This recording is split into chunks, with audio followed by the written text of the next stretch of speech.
بسم الله الرحمن الرحيم. السلام عليكم أعزائي الطلبة. اليوم هنتكلم عن الهيستوسالفين جيوغرافي وشنو البنفيت وشنو الانديكيشن والكونترا انديكيشن والكومبليكيشن. Hysterosalpine geography is the radiographic evaluation of uterus and fallopian tubes under fluoroscopic guidance. دراسة لفحص الرحم وانبوب فالوب باستخدام الفلوروسكوبي. The uterus anatomy التشريح الرحم يتكون من سيرفكس أو الفاجينا من الأسفل، نبدي فاجينا المهبل، واليوترس يتكون من سيرفكس عنق الرحم، body of uterus، وبالأخير فوق راح يصير عندنا الفندس. two fallopian tube right to left and two ovaries، right ovary و left ovary. The indication of hysterosalpine geography. ليش نسوي الفحص؟ أولا infertility وهو الميل رول يعني العقم، recurrent spontaneous abortion كثرة الإسقاطات لدى النساء الحوامل، congenital anomalies تشوهات الرحم، post operative evaluation following tubal ligation or reversal tubal ligation يعني متابعة بعد عمليات الربط، suspected case of genital tuberculosis، و to prove tubal occlusion إذا أكو أي انسدادات بالفالوبيان تيوب. contraindication موانع إجراء الفحص. أول شي suspected pregnancy متوقع أكو حمل، acute pelvic infection التهاب الحوض، active vaginal bleeding نزف قوي، recent dilation or cortage يعني مسوين آخرا توسيع أو تنظيف للرحم، MDA pre and post means في بداية أو نهاية الدورة الحيضية، tubal or uterine surgery within last 6 weeks مسوين عملية للرحم أو للتيوب خلال 6 أسابيع ما نقدر نسوي لهم الفحص، والبيشنت اللي عندهم contrast sensitivity حساسية أو تحسس للمادة التلوين هاي أيضا contraindication. The patient preparation الفحص يتم إجراءه in the first half of mean cycle in proliferative phase between 8 to 12 days يعني تحسب من بداية الدورة إلى اليوم الثامن، بين اليوم الثامن بين يوم 12 هو أفضل فترة لإجراء الفحص. خلال هاي الأيام patient avoid unprotected sexual intercourses يعني يتجنبون الجماع بهاي الفترة. if periods are irregular إذا كانت الدورة لدى البيشنت أو المريضة غير منتظمة هنا راح نسوي SCG يعني فحص حمل بالمختبر SCG test حتى إذا أكو حمل شو نسوي لها rule out pregnancy اكتشاف أكو pregnancy or not. إذا أكو pregnancy راح ما نجري الفحص. بعد exclusive أو exclude استبعاد جماعة pelvic infection أيضا ما نجري لهم الفحص. antibiotic not routinely recommended. antibiotic considered in case of bacterial endocarditis يعني ما ننطي antibiotic قبل الفحص غير روتيني. بالنسبة للأجهزة SCG equipment اللي راح تستخدم بالفحص تتكون من فلوروسكوبي، vaginal speculum اللي هو منظار الرحم أو المهبل، كينوكلام، الفولزلام فورسيبس نقط، يوتراين كانيولا، and سرنجات مع كانيولا. النوع المفضل للكانيولات هو الليش والتمسون كانيولا. فولي حجم 8، ويوتراين ساوند دايليت موسع للرحم. هاي الصورة اللي هي A و B. بالصورة A نبدأ من اليمين السبيكلم المنظار، وبصفه هذا التيناكلوم، وفوقها الكانيولا. بالصورة B عندنا الفولي وعندنا السرنج فولي وسرنج. الانسترومنت مثل ما قلنا الادوات او المستلزمات اللي راح نستخدمها: الليك او الليش ويلكنسون كانيولا، هنا التيناكلوم، الدايليتر، وهذا السبيكلوم اللي هو المنظار، وهنا الهولدر الماسك او الملقط. عندنا البروسيجر اللي هي طريقة اجراء الفحص. اول شي نسوي ناخذه من البيشنت هي الانفورم كونسنت، الموافقة، يوافق او لا على اجراء الفحص. بعدين يعطوا انتي سبازمين given before procedure، انتي سبازمين ضد التشنجات، علاج يعطوه قبل الفحص. patient is asked to empty bladder immediately before procedure.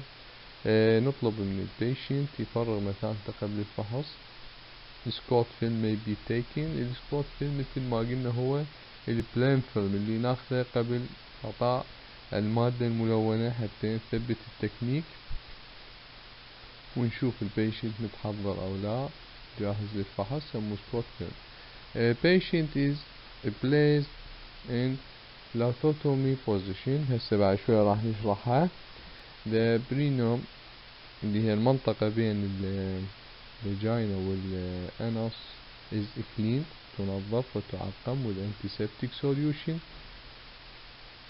cervix is cannulated with any of available cannules which is made air free before administration of contrast. نفرغ الهواء من الرحم قبل إجراء أو إعطاء المادة الملونة. بعدنا هنا بالبروسيجر التيناكلوم is used to hold interior lips of cervix. هذا اللي هو شكل المقص، يستخدم لتثبيت الانتيريور lip of cervix. speculum بعد ان is removed، نوخره بعد ان نثبت الكانيولا. and the patient is placed in a slight triangular position and contrast is slowly given. نوخر المنظار والبيشنت نخليه بوضعية الترينجلينبرغ بوزيشن and contrast is slowly given، وننطي contrast بصورة بطيئة. ندفع 3 ml contrast to fill the uterine cavity. بعدين another 3 ml to fill the tube. أول 3 ml لليوتراين كافيتي، نضيف له 3 مول لليوتراين أو to fill the tubes. كل الجرعة راح تكون up to أو الماكسيموم هو 10 مول of contrast. بعدين ناخذ 4 spot films are taken، ناخذ 4 أفلام. عندنا addition oblique view، هاي نستفاد منه may be taken for optimal visualization of pelvic pathology. إذا شفنا pathology ناخذ oblique position. after the end of procedure antibiotic course is given and patient is informed about vaginal spotting for 1 إلى 2 days. بعد إنهاء الفحص علاج antibiotic course يعطون للبيشنت، ويفهم انه راح يشوف سبوتينج vaginal spotting بقعة دموية ليوم او يومين، هاي طبيعي بعد اجراء الفحص. قلنا البيشنت يكون بوضعية trembling back position اللي هي يستخدموها pelvic surgery عمليات الجراحية للحوض. البيشنت يكون خلالها lies face upward on tilted table or bed with pelvis higher than the head. يعني البيشنت يكون supine، الحوض أعلى من الرأس والتيبل تكون مائلة. من فوائد هاي البوزيشن جماعة الهايبوتنشن is treated by placing the patient in a trembling back position. جماعة يصير عندهم هبوط بالضغط، هاي البوزيشن تفيدهم لمعالجة هبوط الضغط. الكونتراست ميديا اللي راح نستخدمها اما تكون water soluble HO high osmolar contrast media or low osmolar contrast media من 10 إلى 20 مول حسب نوع الحالة. المادة اللي أكثر شي تستخدم هي اليوروغرافين 60%.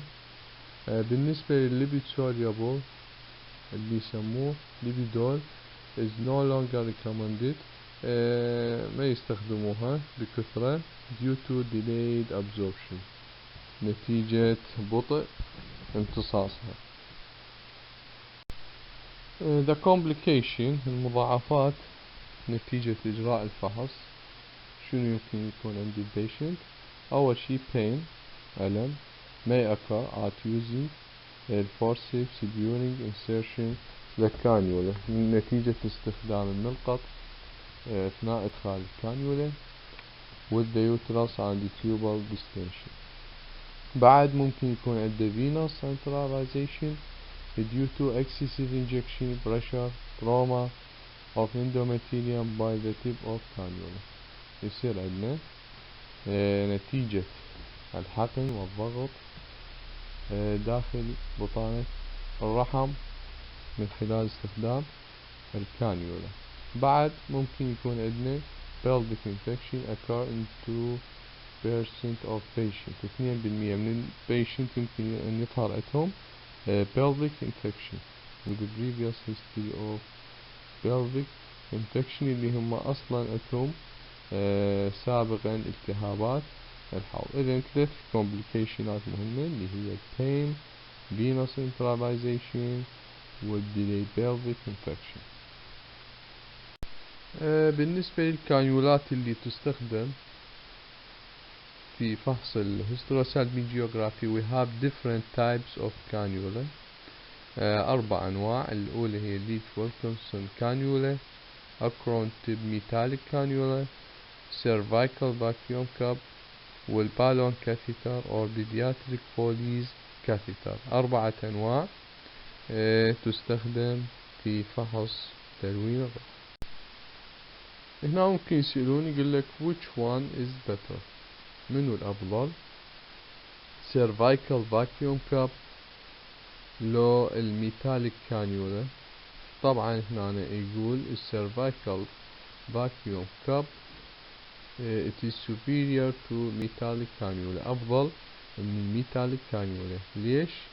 shorter length of time تحتاج وقت قصير less fluoroscopic time small amount of contrast needed less pain easier for physician to use or uterus can be easily manipulated need to replay cannula. هاي المواصفات اللي جعلتها أفضل من الميتاليك كانيولا. أيضا منو الأفضل بالون كاثيتر لو الميتاليك كانيولا؟ طبعا البالون كاثيتر is superior to metallic cannula. ليش؟ أول شي less fluoroscopic time تحتاج وقت قصير للأشعة small amount of contrast مادة ملونة قليلة less pain أقل ألما easier for physician to use أكثر سهولة للاستخدام من قبل الطبيب good cell at cervix تثبت بشكل جيد في عنق الرحم single use disposable single use disposable تستخدم لمرة واحدة. هي بها يعني هاي وجهتين. single use إنه حتى نتجنب الانفكشن، بس تكون costly شوي غالية لأن تستخدمها مرة واحدة، وبالنتيجة تكون البالون كاثيتر superior to metallic cannula، أفضل من metallic cannula.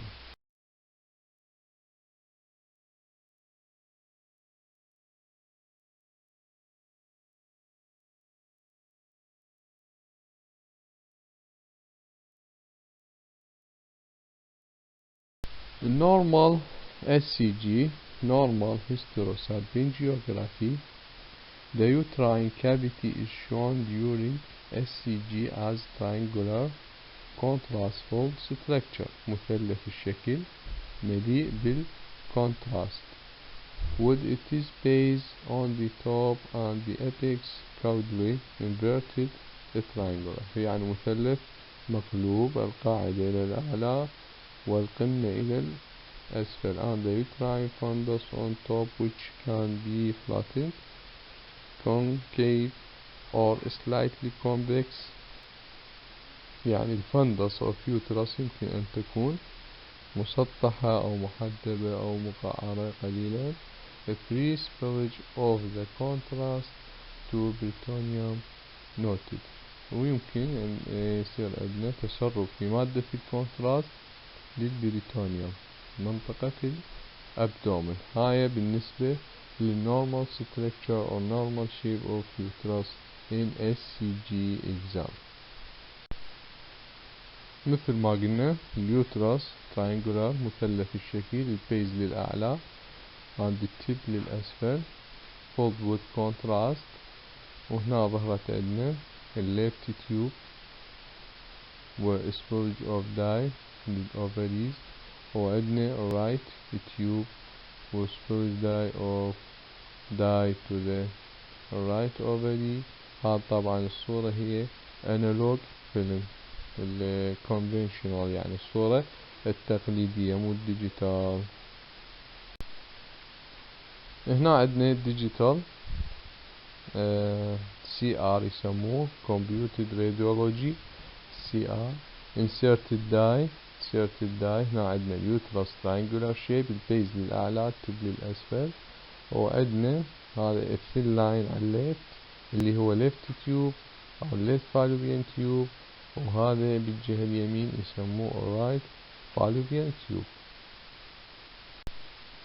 4 أفلام راح ناخذ at least 4 spot films are taken. الأولى بالearly filling phase في بداية امتلاء اليوترس. السكند بيكتشر هي اليوترس fully distended ينملي بالمادة ويتوسع بالمادة. الصورة الثالثة التيوبال filling space يملينا الاكس راي العفو يملينا التيوب فالوبيان تيوب.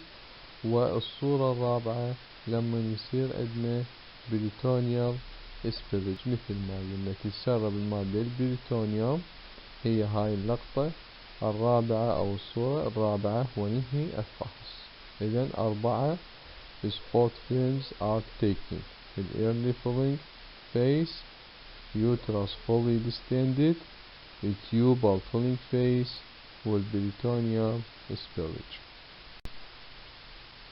In this slide we can explain about detectable pathology. الأمراض اللي ممكن نشوفها في اليوتراين أو التيوب fallopian tube.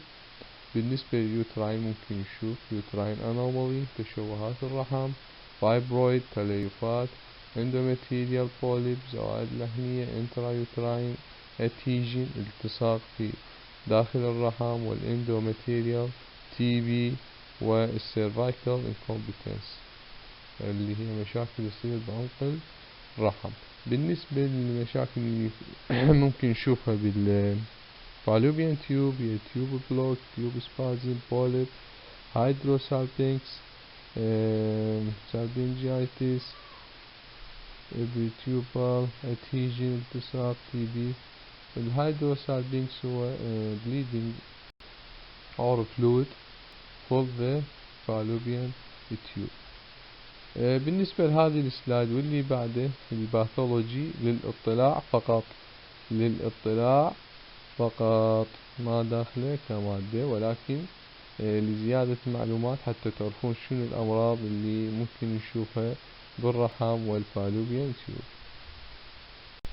بالنسبة لليوتراين انومالي، هاي أول وحدة هي عندنا اليونيكورنويت يوترس، يعني الرحم يكون مكون من single right uterine or single left uterine horn with single right fallopian tube right side spermid seen في هاي الصورة، يعني مكون من طرف أيمن أو أيسر single uterine horn، هذا يسموه يوني كورنويت، وحيد القرن يعني كورنويت يوترس. النوع الثاني من التشوهات هو الدايدربس يوترس، اللي يكون مكون من 2 uterine cavities 2 cervix canal 2 vagina، يعني رحمين مستقلات، كل رحم بسيرفكس وبفاجينا مستقل عن الآخر، يسموه يوترس دايدرفس يوترس.